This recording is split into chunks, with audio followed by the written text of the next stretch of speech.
Lincoln Center, November 15th, 2023. The marquee blazed against the Manhattan night. Barbra Streisand Theater, Gala Opening.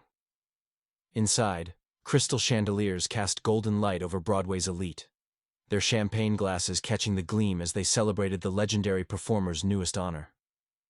Then security appeared at the main entrance, their hands raised to stop a familiar figure in an elegant black coat. "Ma'am, you can't enter," the guard said, his voice barely audible over the gasps rippling through the crowd. Barbra Streisand, the woman whose name adorned the very building, stood frozen on the red carpet. Cameras flashed like lightning as the 81-year-old icon faced the most humiliating moment of her 7-decade career.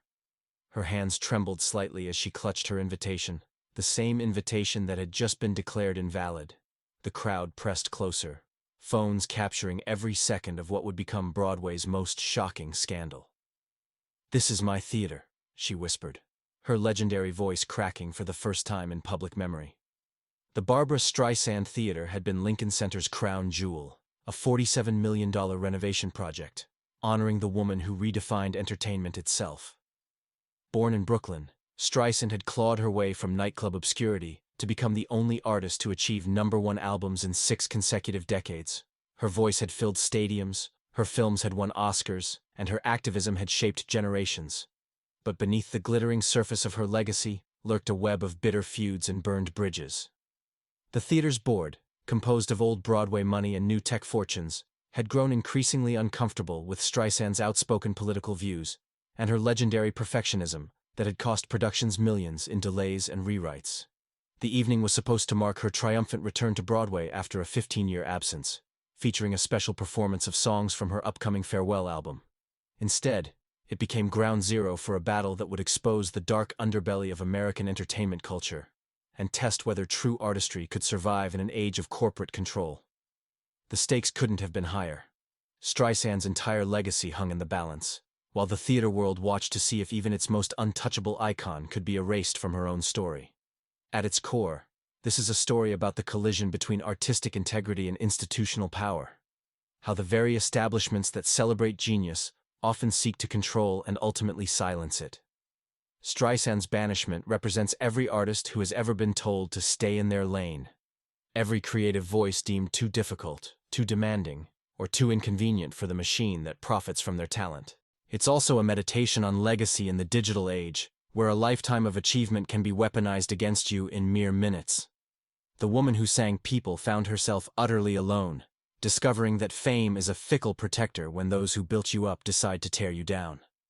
But perhaps most powerfully, this is a testament to the indestructible nature of authentic talent, the kind that transcends buildings, boards, and bands to touch something eternal in the human spirit. The trouble began 3 weeks earlier in the mahogany-paneled boardroom of Lincoln Center's administrative offices. Board Chairman Harrison Whitmore III, heir to a pharmaceutical fortune and collector of cultural trophies, cleared his throat as he addressed the 12-member committee. "We need to discuss the Streisand situation," he said, sliding a manila folder across the polished table. Inside were printed screenshots of Barbra's recent social media posts, fiery condemnations of corporate censorship, passionate defenses of artistic freedom, and pointed criticisms of several board members' business practices.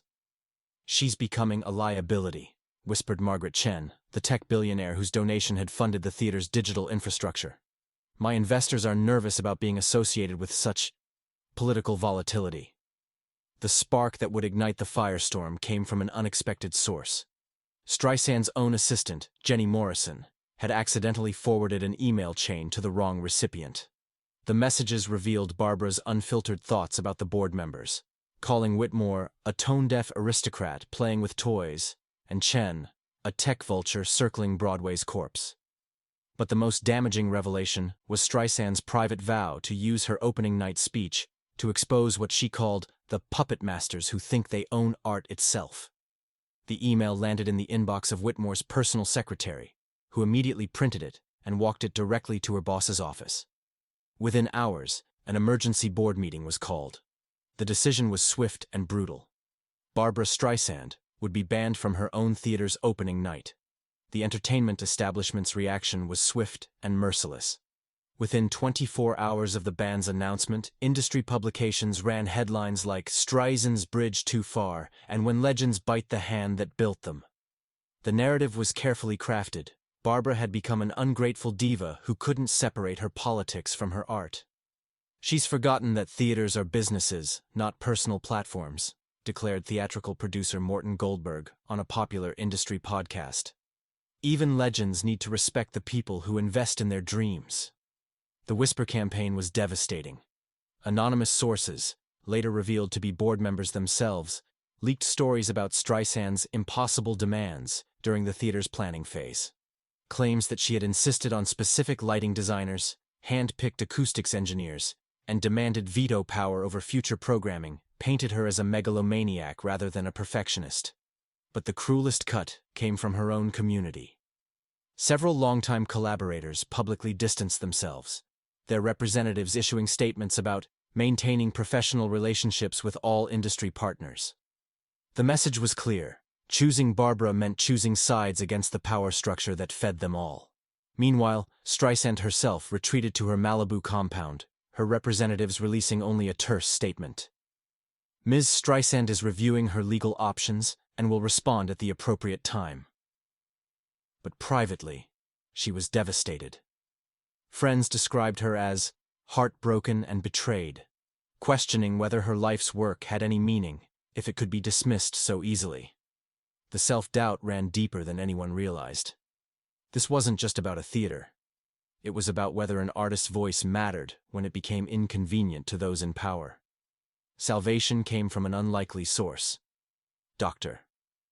Sarah Martinez, a theater historian at Columbia University and author of Voices of Dissent, Protest in American Performance.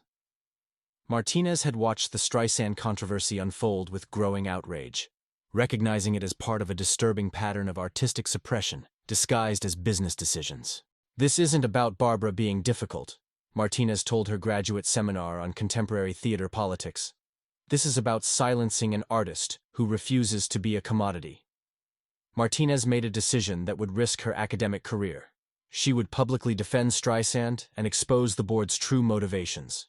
Using her extensive research into Lincoln Center's financial records, all public information, she began connecting dots that painted a damning picture of corporate influence over cultural institutions.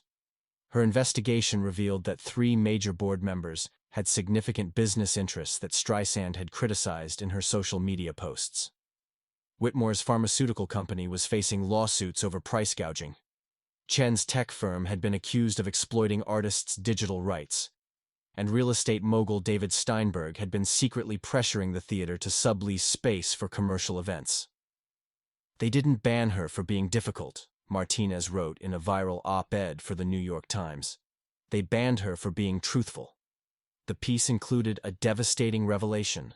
The board had been planning to commercialize the theater space for private corporate events, effectively turning Streisand's namesake venue into a high-end rental facility. Barbra's planned opening night speech would have exposed this betrayal of the theater's artistic mission. Martinez's article shifted the narrative overnight, transforming Streisand from a difficult diva into a principled artist standing against corporate corruption. Armed with Martinez's research and her own legendary determination, Streisand launched a counteroffensive that would make Broadway history. She called a press conference at the Plaza Hotel, the same venue where she had announced her farewell tour in 2019, and delivered a speech that reminded the world why her voice had captivated audiences for decades. "They named a theater after me, then decided I wasn't worthy to enter it," she said, her voice steady and strong. "But art isn't about buildings, it's about truth. And the truth is that corporate interests are destroying the very culture they pretend to celebrate." The media response was explosive. Major news networks picked up the story, framing it as a David versus Goliath battle between artistic integrity and corporate greed. Social media erupted with the hashtag #LetBarbraIn, while videos of her greatest performances went viral as fans reminded the world of her unparalleled contributions to American culture.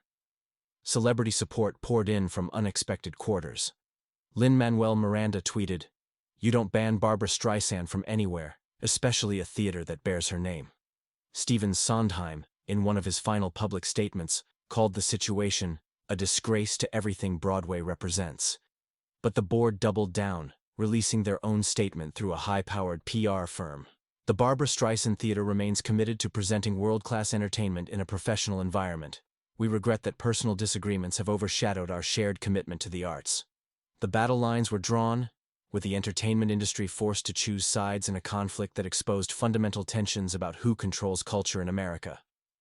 Just as momentum seemed to be building in Streisand's favor, the board's counterattack struck with surgical precision.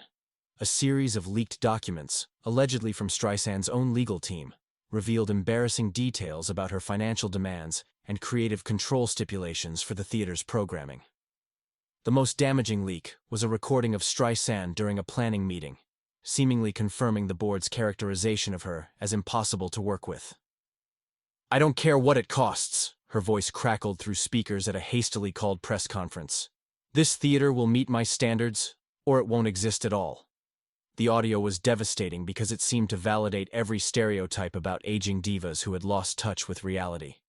Media coverage shifted sharply, with former allies beginning to question whether Streisand had indeed overstepped her bounds. But the most crushing blow came from within her own camp. Marcus Goldman, her longtime manager and trusted confidant of 30 years, resigned in a public letter that cited irreconcilable differences over professional conduct.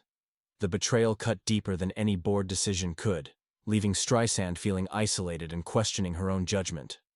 Private investigators hired by her legal team discovered that the leaked documents had been strategically edited, and the audio recording had been taken out of context. She had been discussing quality standards for acoustics, not making imperial demands. But the damage was done, and proving manipulation after the fact rarely undoes the initial impact. As ticket sales for the theater's opening productions began to slump amid the controversy, even some of Streisand's most loyal supporters wondered if she had finally pushed too far. The turning point came from an unexpected source: the theater's own technical crew. Maria Santos, the head sound engineer who had worked with Streisand during the venue's acoustic design phase, could no longer stay silent as she watched the artist being systematically destroyed by distorted recordings of their technical discussions. Santos released the full, unedited audio files, revealing that Streisand's impossible demands had actually been detailed conversations about creating the perfect acoustic environment for future performers. Her insistence on quality wasn't vanity, it was advocacy for every artist who would grace that stage. "She fought for things that would make us all sound better," Santos said in a video statement that quickly went viral. She was protecting the art, not her ego. The revelation triggered a cascade of confessions from other professionals who had worked on the theater project.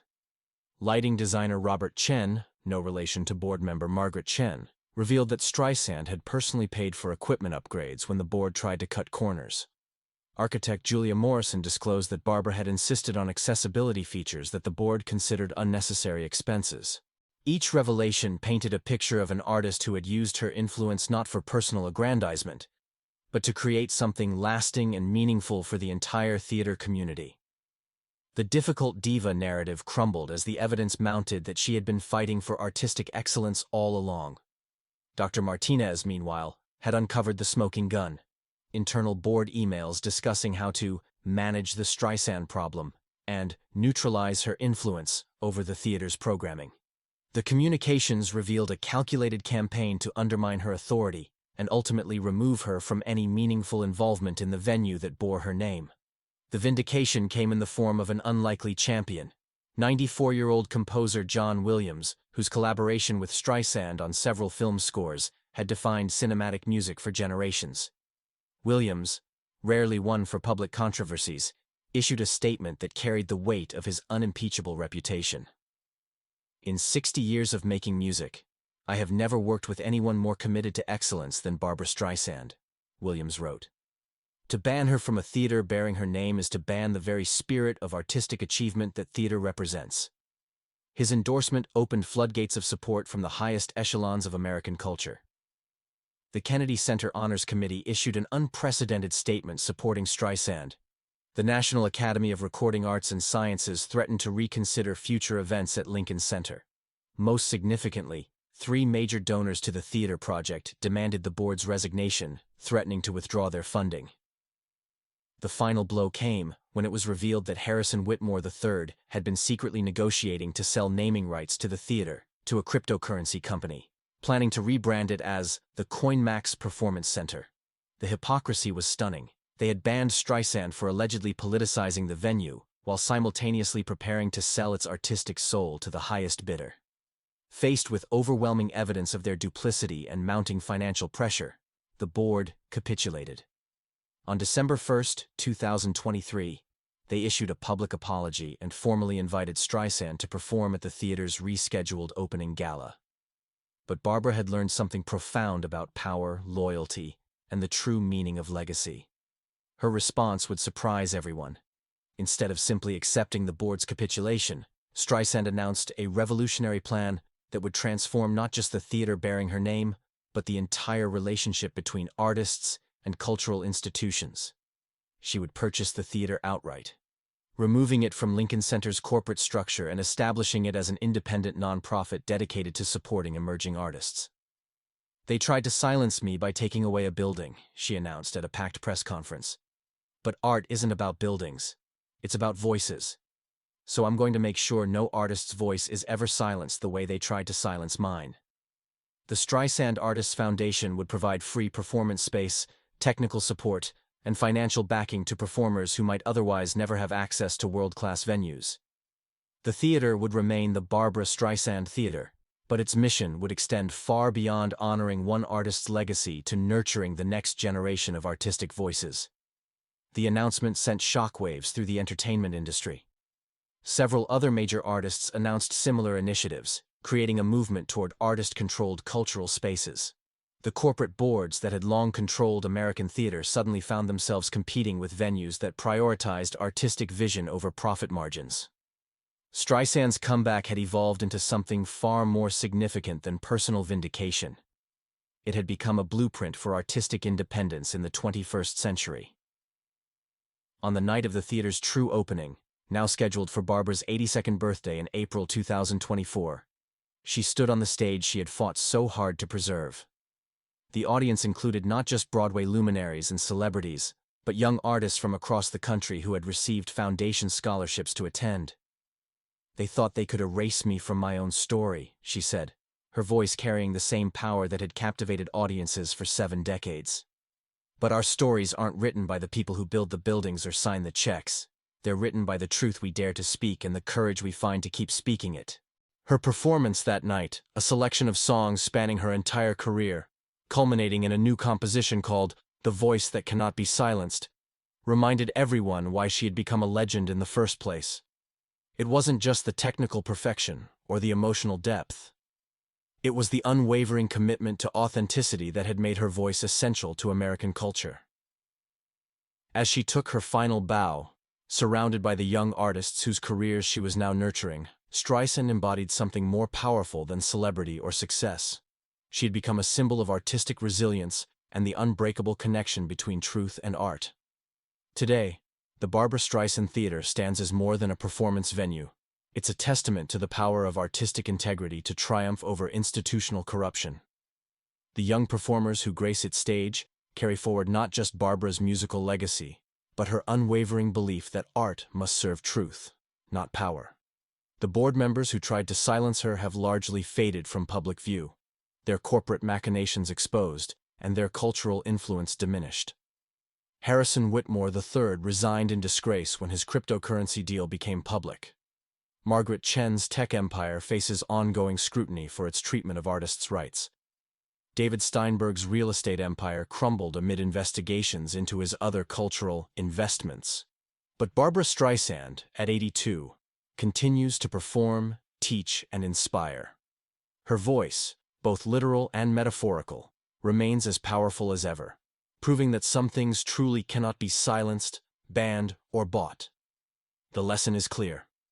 In a world that increasingly tries to reduce artists to commodities and culture to content, the Barbra Streisand Theater stands as a reminder that authentic voices will always find a way to be heard. Sometimes the greatest comeback isn't returning to where you started. It's creating something entirely new that ensures no one else will ever face the silence you fought to break.